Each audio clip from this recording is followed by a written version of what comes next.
Bonjour, c'est un roman graphique aux allures de manga que je vais vous présenter. Nous étions les ennemis est paru chez Futuropolis en février 2020.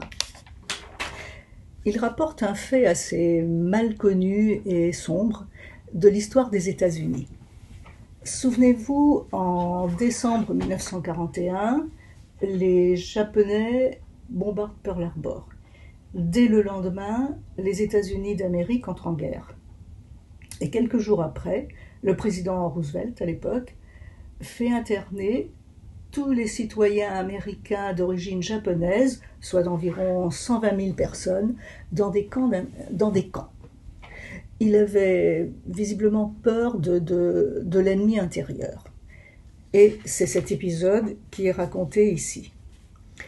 Le scénariste principal du roman est George Takei. George Takei est né à Los Angeles en 1937. C'est un acteur qui a joué en particulier dans la série Star Trek. Harmony Becker, elle, est une jeune illustratrice. Et à travers des dessins très doux, très délicats, elle arrive à nous montrer le désarroi sur les visages des personnages qui pourtant essayent toujours de faire bonne figure. Donc, nous découvrons la vie dans les camps à travers les yeux d'un petit garçon, George. Et voici qui a 4 ans à l'époque, et voici les premières vignettes du roman. Un matin de janvier 1942, le père réveille précipitamment ses enfants, des militaires sont à leur porte et leur donnent quelques minutes seulement pour faire leur bagage et quitter le foyer familial. Et à ce même moment, partout aux États-Unis, les citoyens d'origine japonaise font la même chose. Tout au long du récit, nous allons osciller entre les réminiscences de l'enfance de George et les réflexions de l'adulte qu'il est maintenant et qui écrit.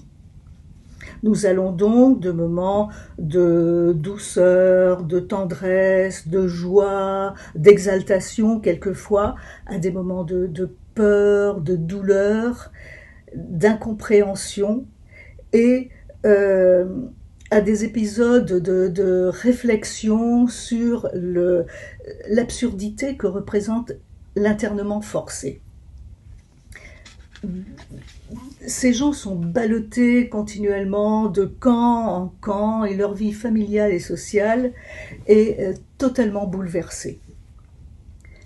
Ils seront bien sûr libérés à la fin de la guerre et en 1980, Jimmy Carter va faire réunir une commission chargée de reconnaître cet épisode comme préjugé racial et hystérique. Pendant longtemps, ce moment de l'histoire américaine a été caché, mis de côté, et ce roman graphique permet d'en retrouver et peut-être d'en conserver la mémoire. Lisez-le, vous verrez, c'est un beau roman, touchant, absolument émouvant par moments. Merci.